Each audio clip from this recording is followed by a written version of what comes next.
ayat 133 sampai 136 dari surat Ali Imran. Ayat 133 sampai ayat 136. Ada 4 ayat yang dimana 4 ayat tersebut membicarakan tentang ciri-ciri penghuni surga. Karena tentunya kita semua ingin menjadi penghuni surga, dan surga adalah cita-cita semua orang bertakwa, bahkan cita-cita para nabi.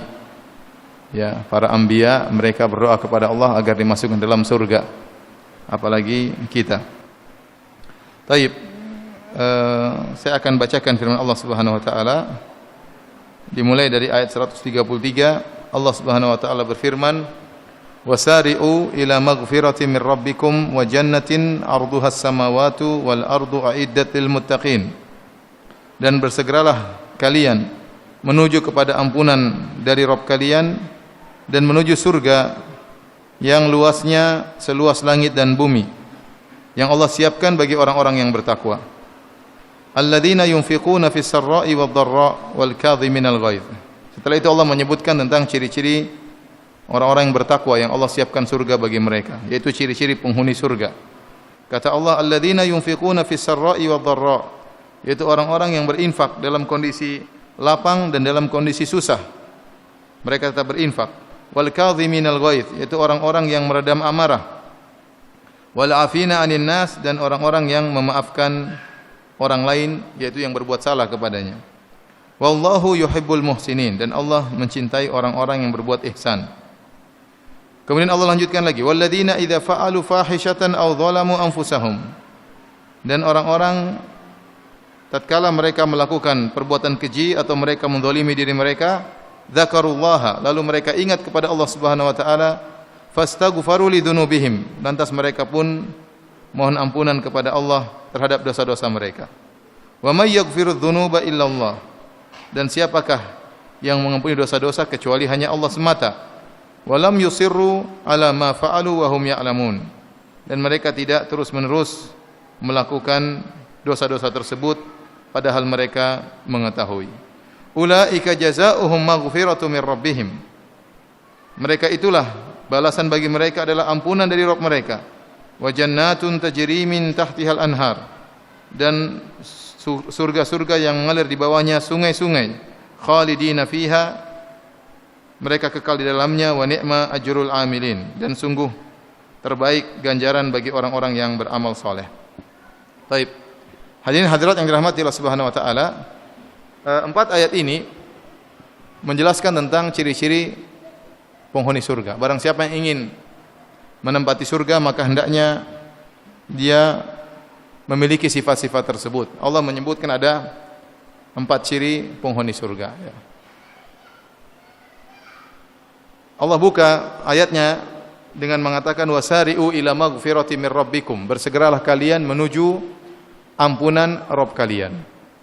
Dan ini selalu dalam ayat, kalau Allah menyuruh kepada kebaikan, selalu Allah bawakan dalam perintah untuk bersegera, cepat-cepat, berlomba, bersaing dalam urusan akhirat. Ya, makanya datang dalam ayat, wasari'u ila maghfirati mir rabbikum wa jannah, bersegeralah kalian menuju ampunan Allah dan menuju surga Allah Subhanahu wa taala. Ayat yang lain, sabiqu ila maghfirati mir rabbikum wa jannah. Ya, berlombalah kalian dalam menuju ampunan Allah dan menuju surga. Dalam ayat yang lain, fastabiqul khairat, berlomba-lombalah kalian dalam kebaikan. Allah selalu berlomba. Allah tidak hanya mengatakan lakukan kebajikan, bukan sekedar itu, tapi Allah menyuruh lebih daripada itu. Tatkala seorang melakukan kebajikan, bersegera, berlomba, bersaing. Allah menyebutkan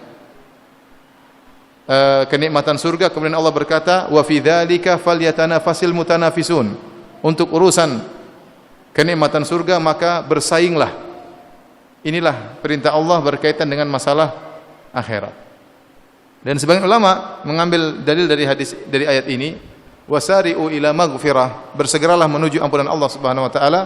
Dalil bahwasanya seorang kalau melakukan dosa, maka wajib bagi dia untuk segera bertaubat. Jika dia menunda taubatnya, maka dia terjerumus dalam dosa tersendiri. Jadi kewajiban bertaubat itu adalah kewajiban alal faur, harus segera. Barang siapa yang menunda tobatnya, maka dia berdosa dengan dosa tersendiri. Sebagaimana pendapat sebagian ulama yang mengatakan kewajiban haji adalah alal faur, segera. Barang siapa telah terpenuhi syarat untuk berhaji, di mana dia memiliki kemampuan baik materi maupun fisik, ya. Kemudian dia ternyata menunda-nunda pelaksanaan hajinya, maka dia berdosa. Ini pendapat yang kuat di kalangan para ulama. Sama seperti bertobat. Kalau seorang melakukan dosa, maka segera bertobat, jangan dia tunda-tunda. Kalau dia tunda, maka dia terjerumus dalam dosa tersendiri. Kemudian kata Allah, wa jannatin, dan bersegeralah kalian menuju surga Allah, arduha samawatu wal ard. Yang arduha, kalau kita lihat terjemahan, maknanya yang luasnya, seluas langit dan bumi. Tetapi sebenarnya dalam bahasa Arab, dan ini disebutkan oleh para ahli tafsir, di antaranya Al-Baghawi, ya, dalam tafsirnya, ada dalam bahasa Arab namanya ardun, ada tulun. Ardun artinya lebar, tul artinya panjang. Ada panjang dan lebar. Dan kita tahu biasanya yang panjang lebih panjang daripada yang lebar, ya. Ada lebar, ada panjang. Dalam ayat ini Allah menggunakan bahasa, kalau kita terjemahkan bahasa kita, segeralah kalian menuju surga Allah yang lebarnya selebar langit dan bumi. Kata para ulama, apalagi panjangnya. Baru berbicara tentang lebarnya, seperti lebarnya langit dan bumi. Tentunya panjangnya lebih daripada itu. Ya, dan ini kata para ulama, maksudnya hanyalah pendekatan. Makanya dalam surat Al-Hadid Allah mengatakan, sabiqu ila maghfirati min rabbikum wa jannatin arduha ka ardhis samai wal ardi. Ya, bersegeralah kalian menuju surga Allah yang lebarnya seperti, ada kalimat ka, seperti lebarnya langit dan bumi. Jadi hanya pendekatan, Tentunya surga lebih luas daripada langit dan bumi, ya. Kalau kita bicara seandainya surga itu luasnya seperti langit dan bumi, itu pun sudah sangat luas, luar biasa. Langit ini adalah makhluk yang paling luas yang bisa kita lihat. Ya, makanya Allah mengatakan was-samaa'a banainaha bi'aidi wa inna lamusi'un. Dan langit kami bangun dengan kekuatan kami, wa inna lamusi'un, dan kami luaskan langit tersebut. Kita tidak pernah tahu mana pangkal langit dan mana penghujung langit, tapi kita lihat langit begitu luas, dan dalam langit tersebut banyak planet-planet, banyak bintang-bintang, ada matahari, ada rembulan, ada galaksi dan yang lainnya. Langit sangatlah luas. Kalau seandainya surga itu seluas langit, maka sudah sangat luas. Apalagi kata para ulama lebih luas daripada langit. Ya, lebih luas daripada langit. Karena Allah menyebutkan lebarnya saja seperti langit dan bumi. Berarti panjangnya lebih daripada itu. Ya, ini hanya untuk menggambarkan tentang betapa luasnya surga Allah Subhanahu wa taala. Makanya dalam satu hadis dalam Sahih Bukhari dan Sahih Muslim, Rasulullah SAW menjelaskan tentang penghuni surga yang paling rendah. Kata Nabi SAW, inni la a'lamu akhira ahli nari khurujan minha wa akhira ahli jannati dukhulan. Sungguh aku mengetahui orang yang paling terakhir keluar dari neraka jahanam. Jadi dia orang muslim tapi bermaksiat, kemudian disiksa oleh Allah Subhanahu wa taala sampai akhirnya sudah bersih dari dosa-dosanya, dikeluarkan dan dia yang paling terakhir keluar. Berarti yang paling parah. Yang paling parah. Dan dia wa akhiru ahli jannati dukhulan, dan dia penghuni surga yang paling terakhir masuk. Kata Rasulullah SAW, yaitu rajulun yakhruju minan nari kabwan, ya, fayaqul idhab fadkhulil jannah, yaitu seorang yang keluar dari neraka tertatih-tatih, kemudian dikatakan kepadanya, pergilah engkau, masuklah dalam surga. Fayatiha, lalu dia datang menuju surga. Fayukhayyul ilaihi annaha mal'a, maka dihayalkan kepadanya bahwasanya surga sudah penuh. Maka dia kembali berkata, ya Rabbi wajadtuha mal'a, ya Rabbku, aku dapati surga sudah penuh.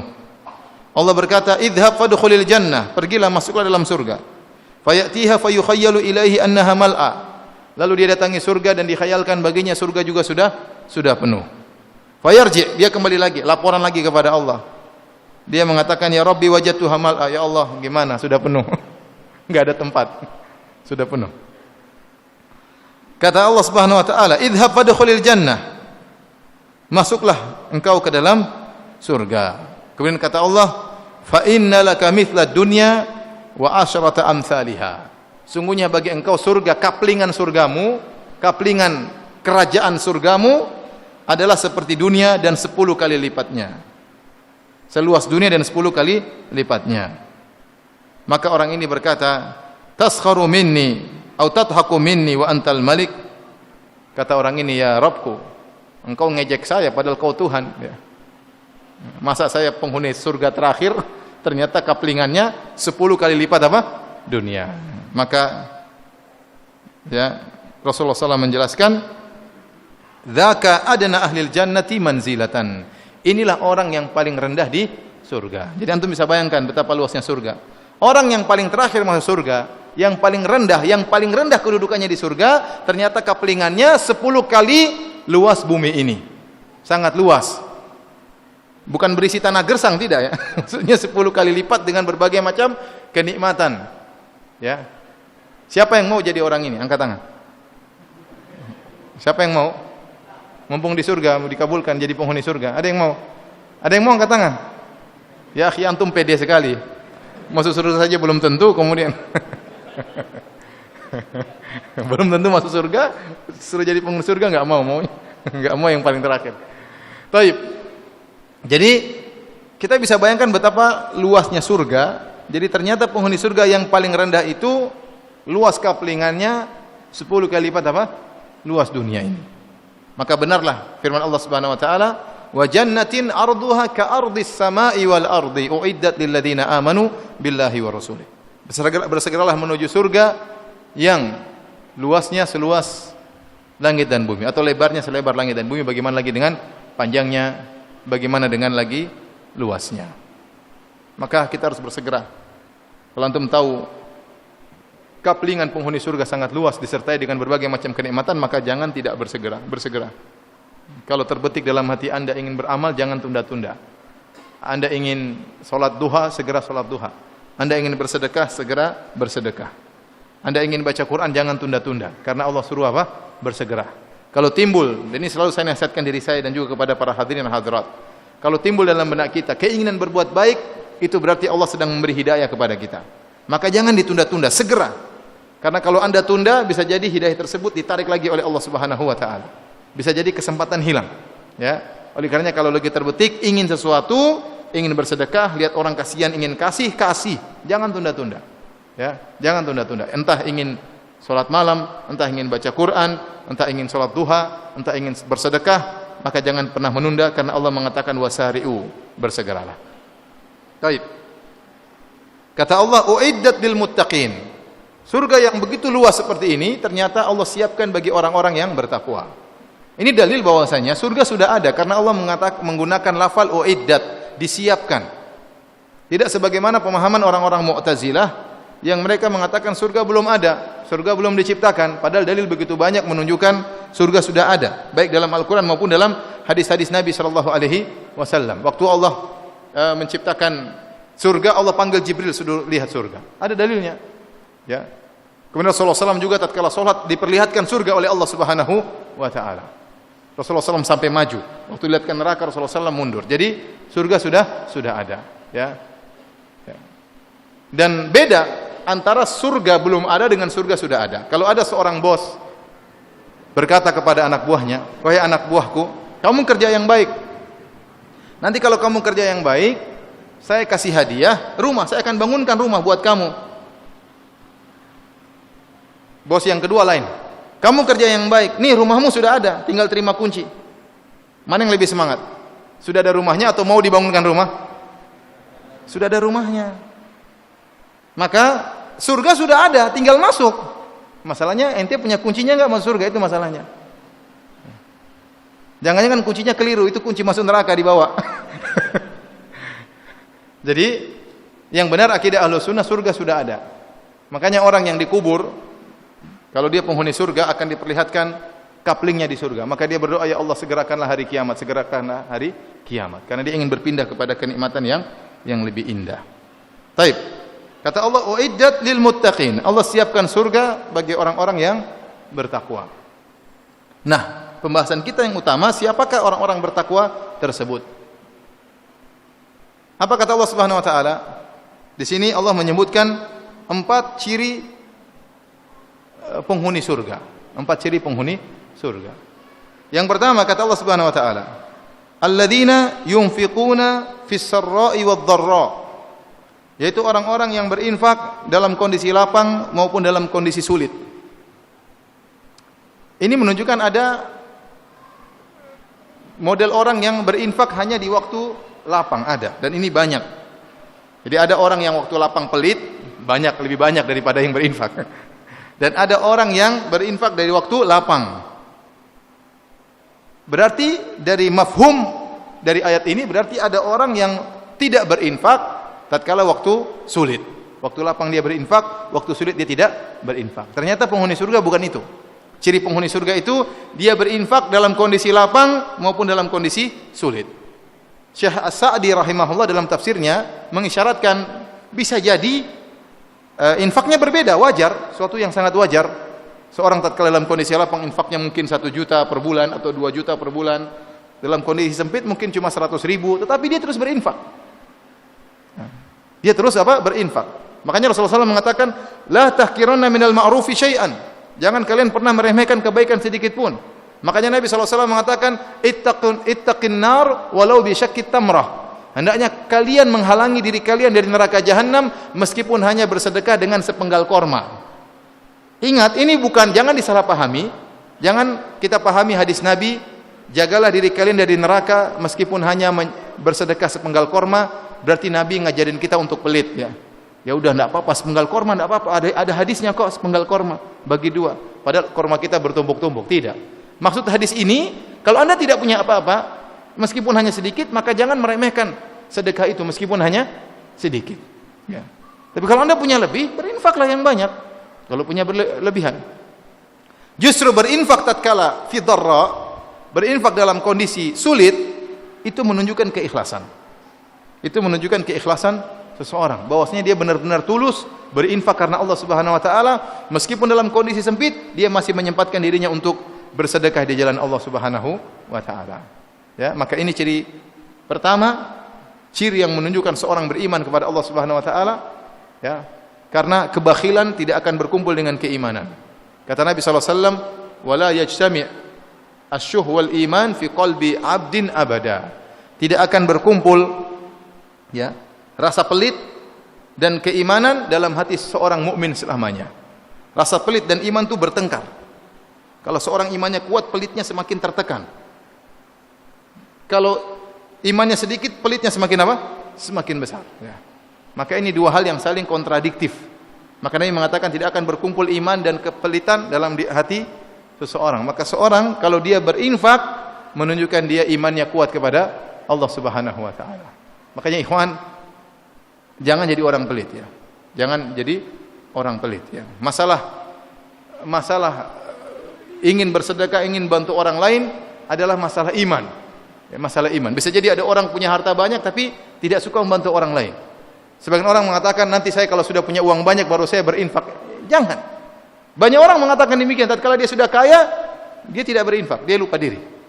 Banyak kali kebutuhan yang lain, harus bayar ini, bayar macam-macam, harus bangun ini, sehingga infak tidak jalan-jalan. Kapan Anda tergerak hati Anda berinfak meskipun hanya sedikit. Dan hati-hati dengan penyakit pelit ya. Dan yang pelit paling berbahaya adalah pelit terhadap keluarga sendiri. Pelit terhadap istri, pelit terhadap anak-anak ya. Ini pelit yang paling membuat anak istri menderita. Ada orang, saya diceritain sama teman. Jadi istrinya naik mobil kecelakaan. Teleponlah kepada suaminya, "Mas, saya mengalami kecelakaan." Pertanyaan pertama dari suaminya, "Gimana, mobilnya rusak enggak?" Jadi enggak tanya, "Kamu enggak apa-apa enggak?" atau pertanyaan pertama, "Mobilnya rusak enggak?" Subhanallah. Jadi pikiran dia yang penting mobilnya apa? Selamat. Ini sangat pelit kepada keluarga ya. Baik. Jadi ini ciri pertama, alladzina yunfiquna fis sarra'i wad dharra. Orang-orang yang berinfak dalam kondisi lapang maupun dalam kondisi sempit. Dan ini harus dilatih. Kita harus melatih diri kita untuk banyak berinfak di jalan Allah Subhanahu wa taala. Ciri kedua, wal kadhiminal ghaidh, yaitu orang-orang yang meredam amarah. Wal kadhiminal ghaidh, orang-orang yang meredam amarah. Al-kadhim dalam bahasa Arab adalah syaddu famil qirbah indam tilaiha. Artinya menutup kirbah. Kirbah itu adalah tempat air, dulu terbuat dari kulit, diisi air. Kalau sudah penuh, mulutnya ditutup, diikat dengan apa namanya? Diikat dengan tali ya. Jadi kapan ditutup? Tatkala sudah penuh. Tatkala sudah penuh. Makanya sebagian ahli tafsir seperti Al-Baghawi tatkala menjelaskan tentang ayat ini ya,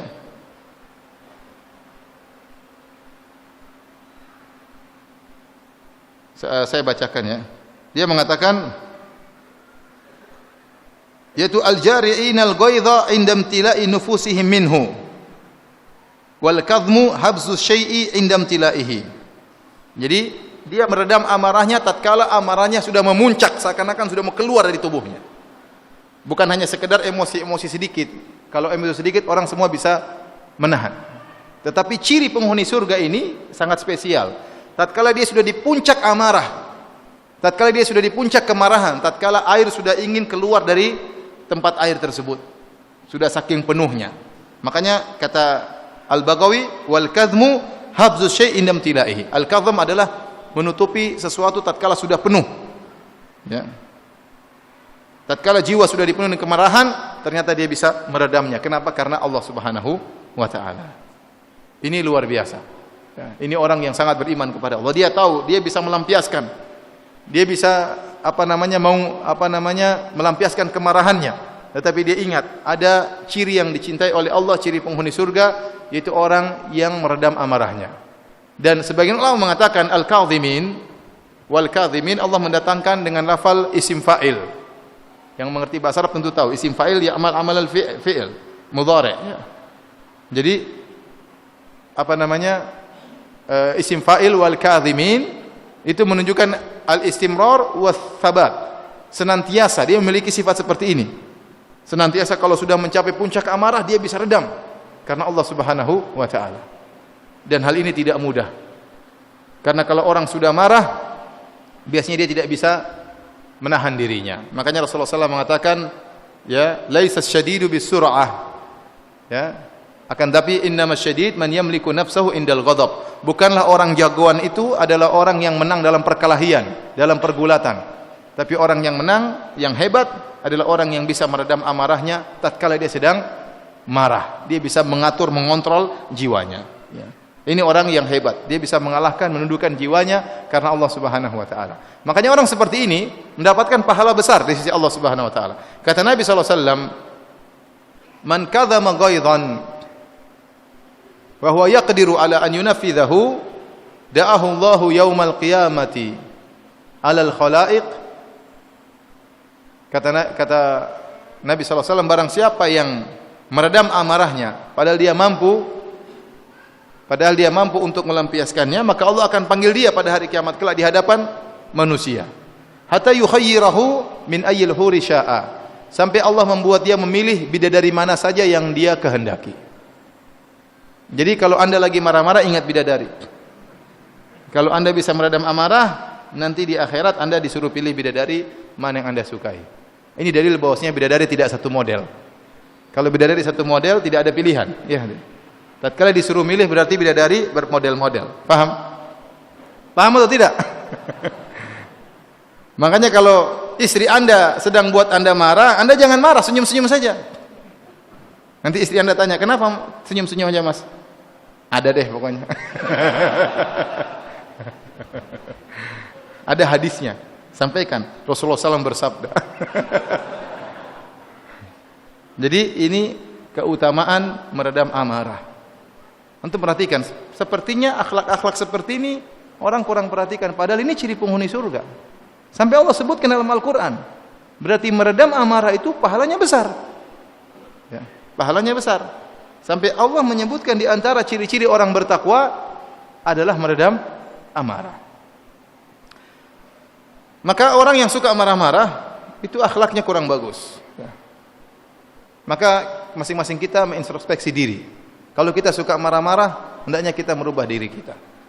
Apakah kita bisa merubah sifat amarah kita? Bisa. Kalau ada orang suka marah-marah, dia bisa merubah. Nabi yang bilang, "Wa man yatasabbar yusabbirhullah." Barang siapa yang berusaha untuk bersabar, Allah akan bikin dia bisa menjadi penyabar. Jadi bisa muktasab, bisa diraih, bisa diusahakan. Seorang dari pemarah menjadi tidak pemarah. Ya ikhwan, saya ngisi pengajian di suatu daerah di tanah air. Saya diundang makan sama ada 2 orang kakak beradik dengan teman-teman diundang. Kemudian ada seorang di antara 2 kakak beradik ini murah senyum, ramah sekali. Setelah kita selesai makan, ada yang tegur, "Ustaz, tahu nggak si fulan tadi?" "Oh iya, yang tadi senyum-senyum." "Iya." "Ustaz, dulu dia tuh orangnya suka pemarah, Ustaz." "Loh, kok bisa berubah?" "Saya juga tidak tahu, Ustaz. Sekarang murah senyum, ramah. Dulu orangnya suka pemarah padahal." Sampai-sampai kalau dia beli barang dari saya, dia nawar sambil senyum-senyum, saya tidak bisa nolak. "Ambil aja," kata saya. Kenapa? Karena ramah akhlaknya. Ini dalil ada orang yang bisa berubah. Ada orang bisa berubah dari pemarah menjadi orang yang suka meredam amarah. Ya. Taib, hadirin hadirat yang Allah Subhanahu wa taala, maka adalah suatu musibah tatkala kita suka pemarah, terus orang yang suka kita marah-marahin adalah keluarga kita. Istri kita, anak kita, suami kita. Ini musibah besar ya. Ya. Apalagi kalau sama orang murah senyum, sama istri sama anak-anak suka marah-marah. Ya. Ibu-ibu sama ustadz senyum-senyum, sama suami marah-marah. Ini salah program ya. Jadi harus disetting kembali ya. Maka jangan jadi pemarah, karena sifat pemarah itu sifat tercela. Sifat tercela seorang berusaha meredam amarahnya. Taib. Kita lanjutkan sifat yang ketiga. Ini sifat yang lebih sulit lagi. Kata Allah, wal afina anin nas, yaitu orang-orang yang memaafkan orang lain yang berbuat zalim kepadanya. Ini sifat wal afin, senantiasa memaafkan. Sama Allah juga mendatangkan dengan isim fa'il. Wal afina anin nas, yaitu senantiasa memaafkan orang yang berbuat zalim kepada dia. Saya katakan kenapa sifat ini adalah sifat yang sangat berat. Tapi barang siapa yang memiliki sifat ini, maka dia adalah orang yang bahagia. Ini sifat mendatangkan kebahagiaan. Karena dendam itu lawan dari kebahagiaan. Suka dendam, suka emosi, ya. Suka suudzon kepada orang lain, hasad, ini semua lawan musuh kebahagiaan. Kalau Anda tidak bisa membersihkan hati Anda dari sifat-sifat ini, dendam, emosian, suudzon, berburuk sangka, hasad, Anda tidak akan pernah bahagia. Anda tidak akan pernah bahagia. Di antara sifat yang buat orang mudah untuk bahagia adalah sifat mudah untuk memaafkan. Namun sifat ini memang susah. Hanya dimiliki oleh orang-orang yang dadanya luas, dadanya lapang. Oleh karenanya Nabi Musa alaihissalam waktu berdoa kepada Allah Subhanahu wa taala, doa yang pertama dia minta, dia mengatakan Rabbi shrah li sadri wa yassir li amri. Ya Allah, lapangkanlah dadaku. Seorang berusaha berjiwa besar. Seorang berusaha memiliki dada yang lapang. Sifat ini sulit, kenapa? Karena sifat ini hanya bisa muncul tatkala Anda dizalimi. Baru bisa kelihatan Anda memaafkan atau tidak. Kalau Anda tidak dizalimi, sifat ini enggak muncul. Kapan sifat ini bisa ketahuan Anda memiliki sifat ini atau tidak? Tatkala Anda sedang dizalimi. Dan kita tahu namanya dizalimi sangat tidak enak. Jangankan Anda, Nabi SAW pun merasakan sesuatu yang berat. Dalam banyak ayat Allah mengatakan bagaimana beratnya Nabi menghadapi kezaliman orang-orang kafir Quraisy. Di antaranya di akhir surat Al-Hijr, kata Allah Subhanahu wa taala, "Wa laqad na'lamu annaka yadhiqu sadruka bima yaqulun. Fasabbih bihamdi rabbika wa kum minas sajidin. Wa'bud rabbaka hatta ya'tiyakal yaqin." Kata Allah, "Wa laqad na'lam," sungguh kami telah tahu, sungguh kata Allah, "annaka yadhiqu sadruk," sungguhnya dadamu sempit wahai Muhammad, "bima yaqulun," akibat ucapan-ucapan mereka. Bagaimana dada Nabi tidak sempit sementara Nabi dahulunya dipuji oleh mereka. Dikatakan Al-Amin, orang yang paling terpercaya. Semua orang mengakui akhlak Nabi, mengakui kejujuran Nabi. Tiba-tiba dituduh sebagai kadzdzab, pendusta. Berbalik, subhanallah. Ini berat. Ya, berat bagi seorang dahulunya dipuji, kemudian berbalik. Dikatakan pendusta, dikatakan penyihir, sahir, dikatakan majnun, orang gila. Ya. Dikatakan apa lagi? Syair, penyair. Ya. Dikatakan mashur, tersihir, terkadang dikatakan penyihir, terkadang dikatakan tersihir. Dan itu menyesatkan dada Nabi SAW. Ya. Dan itu dialami oleh Nabi SAW. Dalam banyak ayat Allah sebutkan akan hal ini. Tetapi Allah memalingkan Nabi. Kata Allah, ada solusinya. Kata Allah, fasabbih bihamdi rabbik. Maka hendaknya kau bertasbih kepada Rabbmu, sibukkanlah dirimu dengan beribadah. Wa kum minas sajidin, dan jadilah engkau termasuk orang-orang yang sujud. Hendaknya kau salat, hendaknya kau bertasbih, hendaknya kau sujud. Karena memang dada itu sempit tatkala kita dikata-katain sama orang, ya. Dikata-katain sama orang. Dituduh macam-macam, ya, didatangkan berita-berita dusta, ya. Apalagi ternyata tetangga yang ngomongin kita, teman kita sendiri ngomongin kita, senyum-senyum depan kita ternyata di belakang ngomongin kita, sakit. Sakitnya itu di mana? Di ubun-ubun. Maka saya katakan, mudah memaafkan itu sifat yang luar biasa, yang tidak dimiliki kecuali orang-orang yang hebat. Makanya yang memiliki sifat-sifat ini para anbiya, para nabi. Nabi SAW memiliki sifat memaafkan luar biasa. Ya, saya punya pengajian khusus tentang bagaimana sifat memaafkannya Rasulullah SAW. Tapi maksud saya, orang-orang inilah yang bahagia. Mereka dicerca, dimaki, dikata-katain, tapi mereka bahagia. Mereka bahagia. Kenapa? Mereka telah mengatur hati mereka untuk bisa mudah memaafkan. Tapi kalau Anda tidak mudah memaafkan, Anda tersiksa. Itu bayangkan kalau Anda suka dendaman, jengkelan, emosian, gimana mau bahagia? Kalau mau tidur ingat si fulan ngomongin saya gini, si fulan ngomongin saya. Ente murojaah. Murojaah apa? Murojaah kezaliman orang. Kurang ajar dia ngomong gini, kurang ajar gini. Ya. Ente lampiaskan, ente bantah habis-habisan, ternyata orangnya bantah lebih parah lagi. Wah, tambah tersiksa. Tambah tersiksa. Tapi kalau Anda, waduh, saya maafkan, sudah. Tidur tentram, nyaman, ya. Ketemu istri bisa senyum. Tapi kalau Anda mikirin dendam sama orang, gimana mau senyum sama istri? Apalagi kalau Anda dendam sama istri, musibah. Paling menderita kalau seorang tidak memaafkan orang-orang bermasalah dengan dia, ternyata orang-orang bermasalah tersebut orang yang dekat dengan dia. Tidak memaafkan anaknya, tidak memaafkan ibunya sendiri, tidak memaafkan kakaknya, tidak memaafkan istrinya. Ini orang paling menderita. Ini orang paling menderita. Kalau Anda tidak memaafkan orang jauh masih mending. Musuhan sama orang di Amerika, biarin aja. Enggak pernah ketemu, biarin aja. Tapi kalau bermusuhan sama orang-orang dekat kita, kemudian kita tidak maafkan, kita hanya menyiksa diri. Makanya perkara yang paling menderita, yang paling menyakitkan tatkala kita bermusuhan dengan orang yang sangat dekat dengan kita. Paling menderita kalau suami lagi jengkel sama istri dan dia tidak maafkan istrinya. Paling menderita kalau seorang istri jengkel sama suaminya dan tidak maafkan apa? Suaminya. Kenapa? Karena ketemu terus. Apalagi istrinya cuma satu, itu aja ketemu lagi. Paling menderita. Maka ikhwani fillah akhwati fiddin azani Allah wa iyyakum, kalau Anda ingin bahagia, jadilah orang yang untuk mudah maafkan. Kalau Anda mudah maafkan teman Anda, maka orang terdekat lebih mudah, lebih utama untuk kita maafkan. Kalau Anda bisa maafkan teman Anda, maka istri Anda harus lebih utama untuk Anda maafkan. Suami Anda lebih utama untuk anti maafkan. Ya. Jadi ini sifat yang buat kebahagiaan pada diri seorang, mudah maafkan. Oleh karenanya di antara contoh yang paling menakjubkan tentang sifat maafkan adalah contoh Nabi Yusuf alaihissalam. Luar biasa, memaafkannya luar biasa. Ya. Ini pernah saya sampaikan dalam kajian-kajian, tapi saya ingin sampaikan lagi karena memang luar biasa Nabi Yusuf alaihissalam. Kita tahu kisah Nabi Yusuf alaihissalam dalam surat Yusuf yang begitu panjang. Intinya Nabi Yusuf didolimi oleh kakak-kakaknya. Dilemparkan dalam apa? Sumur. Setelah dilemparkan dalam sumur, masih kecil Yusuf, kasihan. Dipisahkan dari bapaknya, dia sangat cinta kepada bapaknya, bapaknya sangat cinta kepada dia. Dia tahu bagaimana sedihnya bapaknya kalau terjauhkan dari dia.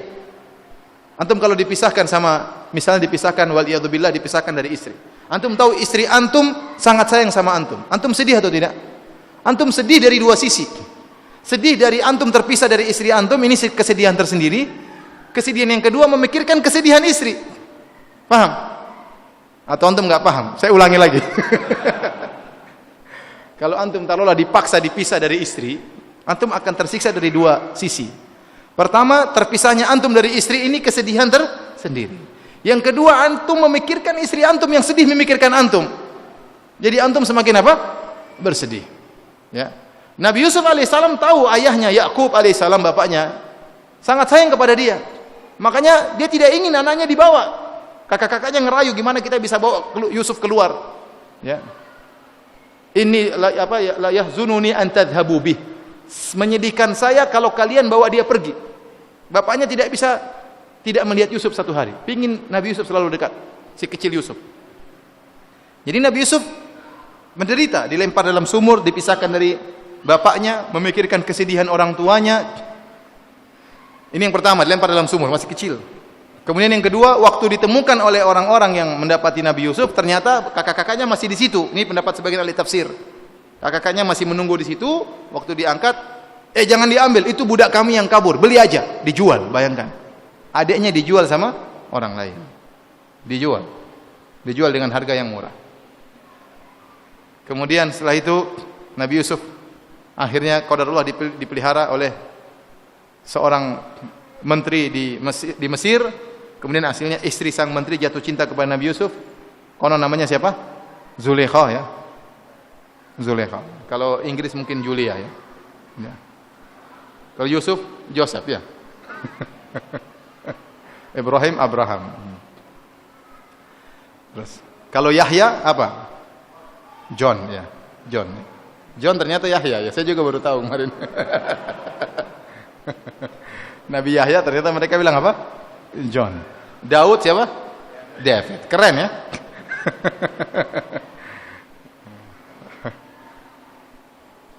Taib. Jeffrey ya.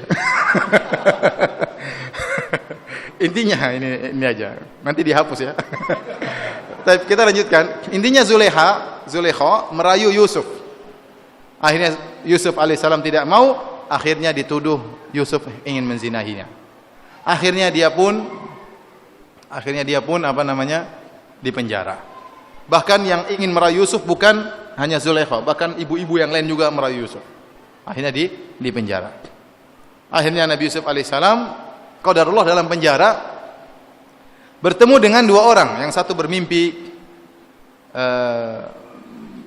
memerah anggur, yang satu bermimpi sedang mengangkat roti di atas kepalanya. Maka Nabi Yusuf meramal mimpi mereka dengan berkata, adapun kamu yang melihat dalam mimpi mengangkat roti di atas kepalanya akan disalib, kemudian akan datang burung di atas kepalamu. Adapun kamu yang bermimpi memerah anggur, ya, engkau akan menjadi pelayan raja.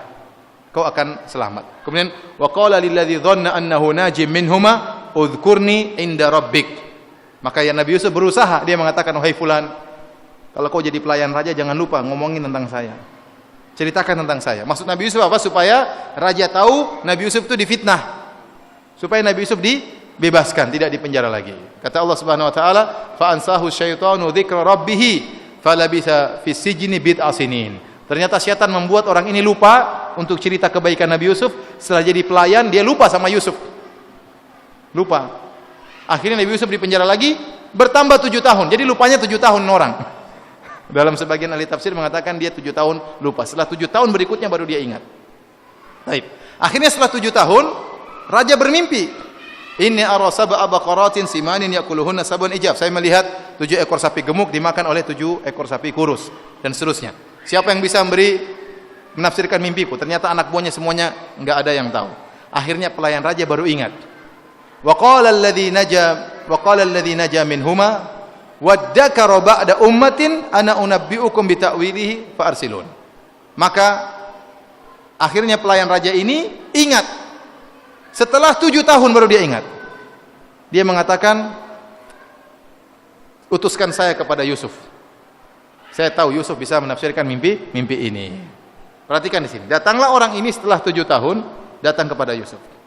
Dia bilang, Yusufu ayyuhas siddiqu aftina fi sab'i baqaratin simanin yakuluhunna sab'un ijaf wa sab'i sumbulatin khudrin wa ukhra yabisa. La'alli arji'u ilan nasi la'allahum ya'lamun. Wahai Yusuf, wahai orang yang jujur, tolong tafsirkanlah mimpi raja tentang 7 ekor sapi gemuk dimakan oleh 7 ekor sapi kurus dan 7 bulir hijau dan 7 bulir yang kering. Semoga saya bisa kembali kepada mereka, saya kabarkan tentang tafsiran mimpi tersebut. Nabi Yusuf mengatakan, langsung Nabi Yusuf tafsirkan. Qala tazra'una sab'a asinina nada'aban. Nabi Yusuf tidak mengatakan, ente kemana saja 7 tahun? Subhanallah, Nabi Yusuf sangat memaafkan. Kalau kita, tunggu dulu. Enak aja ente 7 tahun saya di sini. Nabi Yusuf tidak, sama sekali tidak mengungkit. Dan subhanallah, dia pun tidak dendam kepada raja. Ya, biar aja mereka ini orang Mesir mati konyol, enggak. Bahkan Nabi Yusuf bukan hanya menafsirkan, bahkan dia langsung memberi solusi. Makanya di antara kebaikan Nabi Yusuf, para ulama sebutkan, dia bukan tafsiran mimpi tersebut artinya begini, harusnya tafsirannya begini. Akan ada 7 tahun musim panen dan akan ada 7 tahun musim kering. Titik. Itu tafsiran mimpi. Tapi ternyata Nabi Yusuf tidak ngomong demikian. Dia langsung kasih solusi. Qala tazra'una sab'a sinina da'aban fama hasadtum fadharuhu fi sumbulihi illa qalilan mimma ta'kulun. Caranya kalian 7 tahun tanam sebanyak-banyaknya. Apa yang kalian panen maka simpan kecuali sedikit yang kalian makan. Makan sedikit-sedikit, sisakan yang banyak. Thumma ya'ti min ba'di dzalika sab'un shidadun ya'kulna ma qaddamtum lahunna illa qalilan mimma tuhsinun. Kemudian akan datang 7 tahun berikutnya, musim paceklik, musim kemarau, dan akan menghabiskan seluruh lumbung gandum yang kalian simpan kecuali sedikit yang kalian sisakan.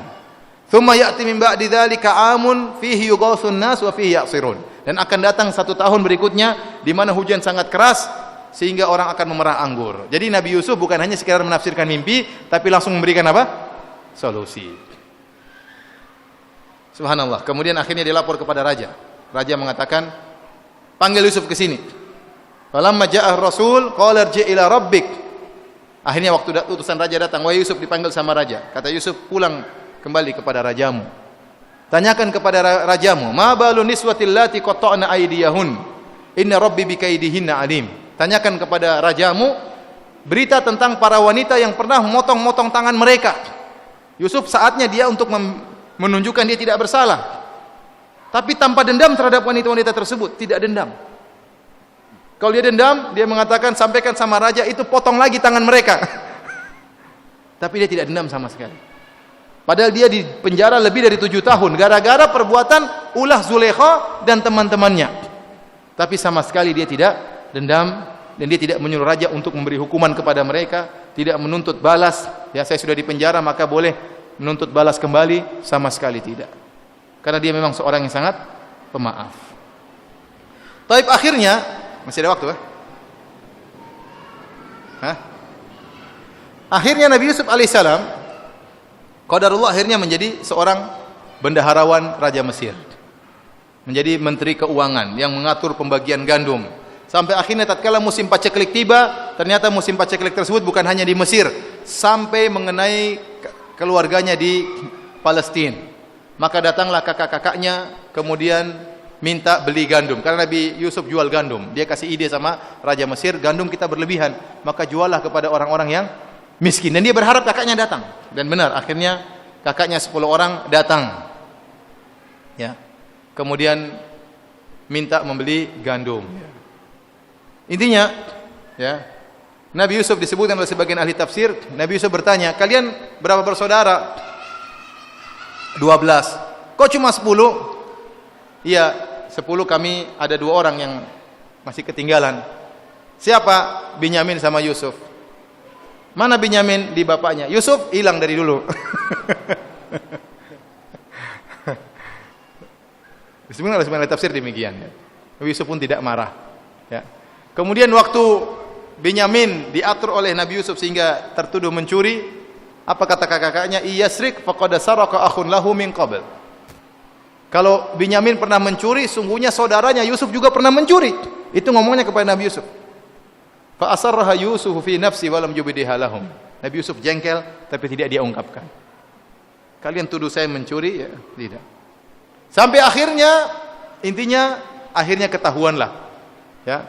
Waktu mereka akhirnya kelaparan, mereka pun datang, mereka pun mengiba-iba.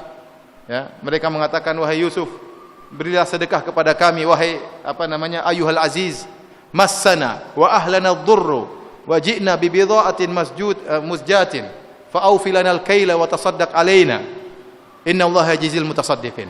Kata mereka, wahai sang menteri, sungguh kami telah ditimpa dengan kemudaratan, penderitaan, dan keluarga kami di Mesir, di Palestina telah mengalami penderitaan. Nabi Yusuf langsung ingat bapaknya, ingat ibunya. Yang lapar bukan cuma kakak-kakaknya yang kurang ajar ini, bukan. Bapak dan ibunya juga apa? Kelaparan. Dan kami tidak punya barteran yang mahal untuk membeli, maka bersedekahlah.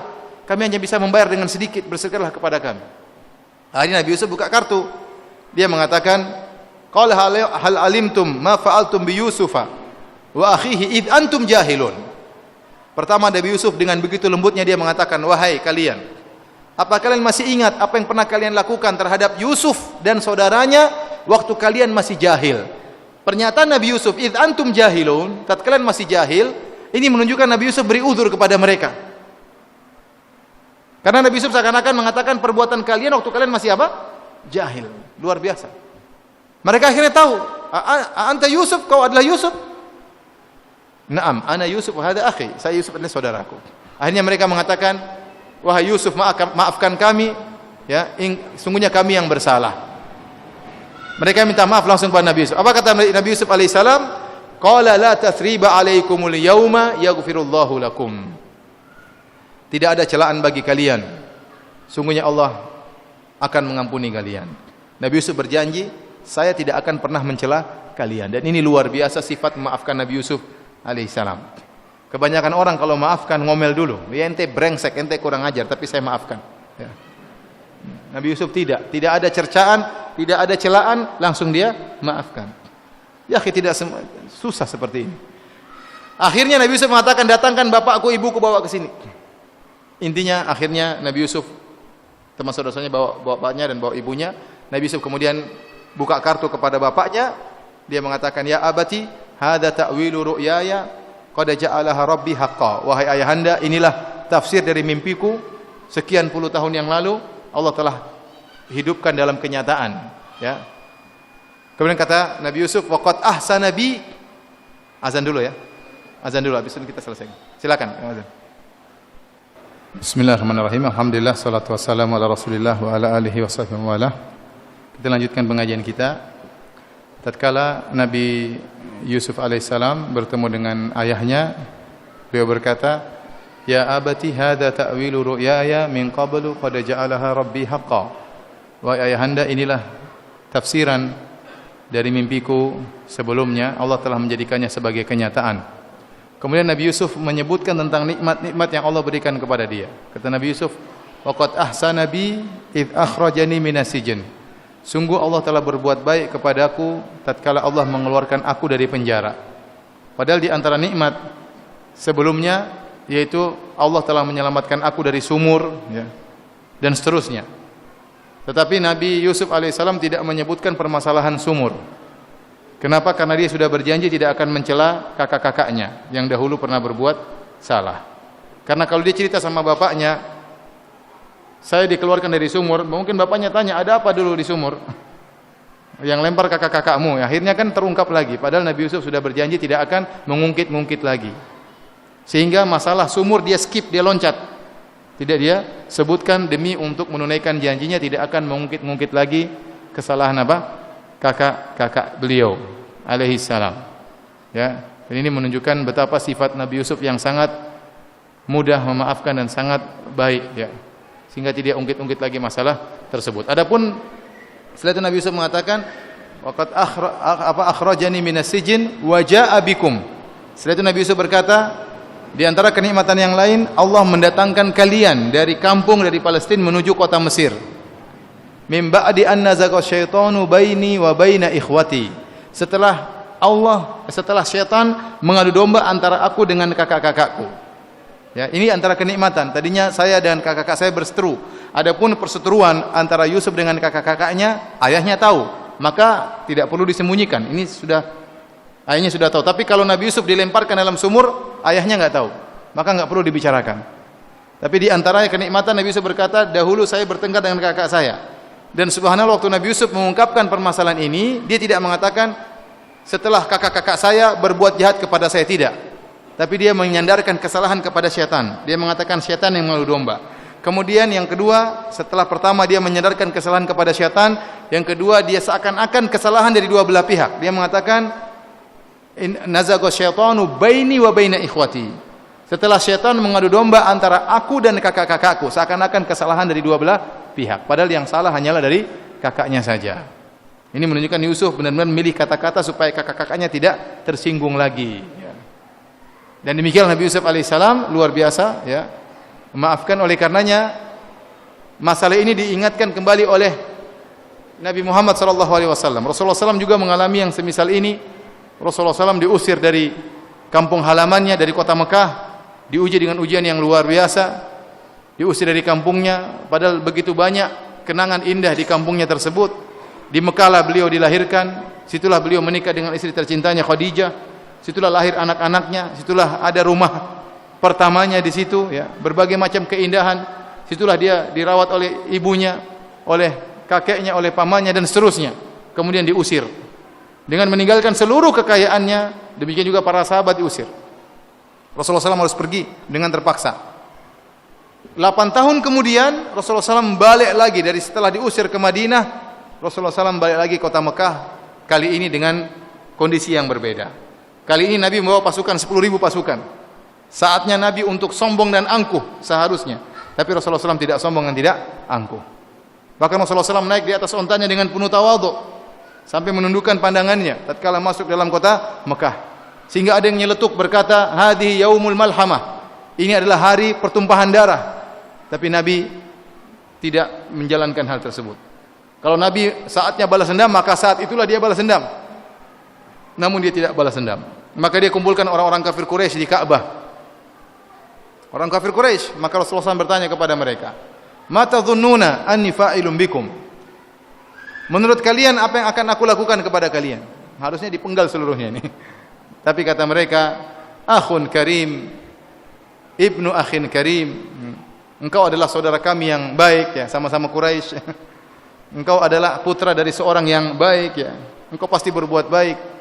Makanya Rasulullah SAW mengatakan, "Ma aqulu lakum illa kama qala akhi Yusuf, ya, la tathriba alaikumul yaum." Yang aku ucapkan kepada kalian tidak lain kecuali seperti perkataan saudaraku Yusuf alaihissalam, tidak ada celaan bagi kalian. Idhabu fa antumut tulaqa. Pergilah kalian bebas. Rasulullah SAW akhirnya maafkan mereka, sehingga akhirnya banyak di antara mereka akhirnya masuk Islam. Saatnya Rasulullah SAW balas dendam, namun Rasulullah SAW tidak balas dendam, dan dia ingat tentang bagaimana sifat memaafkan saudaranya Yusuf alaihissalam, dan Nabi mengikuti sifat Nabi Yusuf alaihissalam.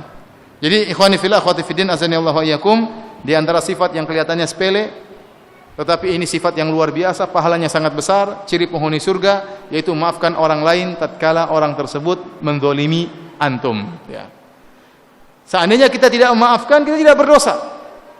Itu hak kita untuk tidak memaafkan. Tetapi kalau Anda memaafkan itu lebih baik, ya. Sebagaimana Allah berfirman, "Wa in aqabtum fa'aqibu bimithli ma uqibtum bih."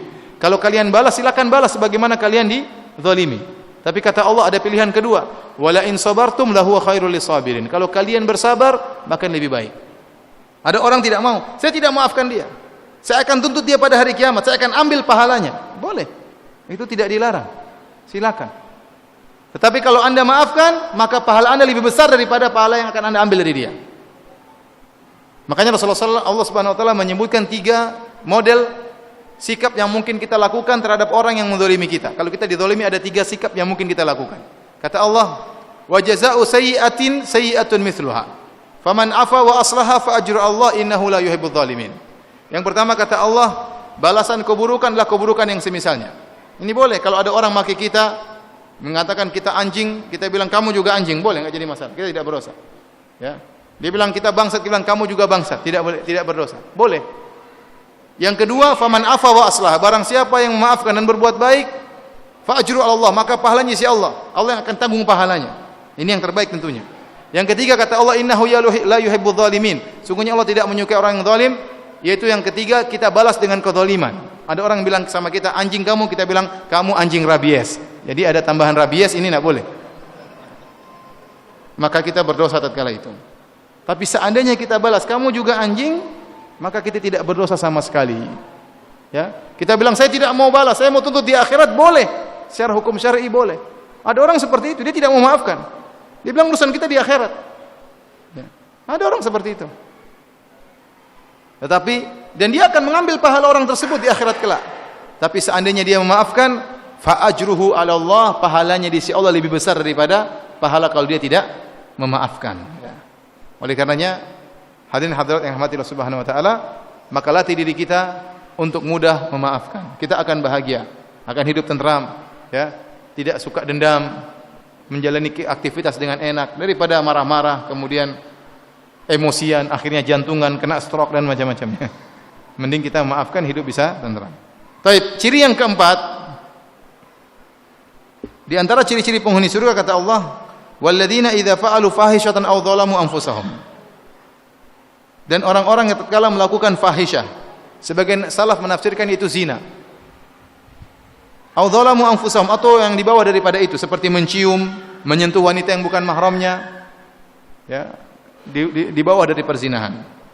Dzakarullah, maka mereka pun ingat kepada Allah, fastaghfiru lidzunubihim. Kemudian mereka minta ampun kepada Allah Subhanahu wa taala. Kata para ulama, ini dalil bahwasanya bukan syarat masuk surga tidak pernah berbuat dosa besar. Bahkan orang yang melakukan dosa besar bisa saja masuk apa? Surga kalau dia bertobat kepada Allah dengan tobat yang nasuh. Sebagaimana Allah sebutkan dalam surat Al-Furqan dalam ayat yang lain. Kata Allah, walladzina la yad'una ma'allahi ilahan akhar wa la yaqtuluna nafsan allati harramallahu illa bil haqq wa la yaznun. Wa may yaf'al dzalika yalqa athama yudha'af lahu al-'adzabu yaumal qiyamah wa yakhlud fiha muhana. Kata Allah, dan orang-orang tidak pernah berbuat syirik, tidak pernah membunuh orang lain, dan tidak pernah berzina. Barang siapa yang melakukannya, berbuat syirik, membunuh orang, berbuat zina, maka masuk neraka jahanam, dilipat gandakan azabnya pada hari kiamat kelak. Namun kata Allah, illa man taba, kecuali yang bertobat, wa amana wa amila amalan salihan. Dia pernah berbuat syirik, pernah bunuh orang, pernah berzina, kemudian dia bertobat, beriman, beramal saleh, fa ulaika yubaddilullahu sayyi'atihim hasanat wa kana Allahu ghafurur rahim. Maka Allah akan rubah keburukan mereka menjadi kebaikan. Sungguhnya Allah Maha Pengampun lagi Maha Penyayang. Berarti orang yang berzina masih ada kesempatan masuk surga kalau dia bertobat kepada Allah Subhanahu wa taala. Allah menyebutkan di antara ciri penghuni surga ada orang yang pernah berzina tapi bisa masuk surga. Walladzina idza fa'alu fahishatan, kalau mereka melakukan perbuatan keji, di antaranya perbuatan zina, aw dzalamu anfusahum, atau yang di bawahnya, dzakarullah, maka mereka pun ingat. Ya, jadi bukan syarat orang bertakwa tidak pernah berbuat salah. Tapi syarat orang bertakwa kalau dia bersalah segera dia bertobat kepada Allah Subhanahu wa taala dengan tobat yang sesungguhnya. Wa may yaghfiru dzunuba illallah, dan siapakah yang bisa mengampuni kecuali Allah? Allah ingatkan kepada dia, minta ampunlah. Pasti Allah mengampuni. Karena tidak ada yang bisa mengampuni kecuali Allah Subhanahu wa taala. Tidak ada solusi dari dosa kecuali taubat. Dan Allah pasti mengampuni. Makanya Allah mengatakan siapa yang mengampuni kecuali hanya Allah Subhanahu wa taala. Walam yusirru ala ma fa'alu wa hum ya'lamun, dan mereka tidak terus-menerus melakukan perbuatan mereka padahal mereka mengetahui bahwasanya Tuhan mereka Maha memaafkan, ya. Mereka mengetahui bahwasanya orang terus-menerus melakukan dosa maka itu bukan orang bertakwa. Ya. Maka Allah mengatakan ulaika jazaohum maghfiratun min rabbihim wa jannatun tajri min tahtihal anhar. Balasan bagi mereka adalah ampunan Allah, ya, dan surga-surga yang mengalir di bawahnya sungai-sungai, khalidina fiha. Mereka kekal dalam surga-surga tersebut. Wa ni'ma ajrul amilin, dan sebaik-baik ganjaran bagi orang-orang yang beramal saleh. Kata sebagian ulama, amalan sedikit pahalanya luar biasa. Amalan sedikit pahalanya luar biasa. Makanya amalan kita ini tidak ada bandingannya dengan ganjaran yang Allah siapkan. Maka benar kata Nabi sallallahu alaihi wasallam, la yadkhulul jannata ahadun bi amalihi. Tidak seorang pun masuk surga dengan amalnya. Kenapa? Karena amalnya ini tidak ada bandingannya dengan ganjaran yang Allah siapkan. Ya, amalan itu hanya sebab, ya, tetapi kalau dibandingkan dengan ganjaran yang diraih, maka tidak ada bandingannya sama sekali. Ya. Demikianlah para hadirin dan hadirat yang dirahmati Allah Subhanahu wa taala, kajian kita pada malam hari ini. Semoga Allah Subhanahu wa taala mengampuni dosa-dosa kita dan menjadikan kita penghuni surga yang kekal abadi ya rabbal alamin.